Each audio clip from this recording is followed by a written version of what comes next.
This design focuses on visually connecting steps, and in this tutorial, you'll build a feature step connector using Photoshop custom shapes. Start by opening Photoshop and creating a wide canvas. Select the Custom Shape tool and draw multiple circle shapes across the canvas, keeping equal distance between them. These circles will represent steps or features. Now connect each circle using thin rectangle shapes to form a continuous flow. Inside every circle, add a number or icon using the Type tool. Below each step, draw a small rounded rectangle to hold a short explanation.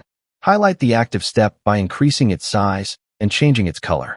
Duplicate the entire connector, place it behind, lower opacity slightly, and offset it for depth.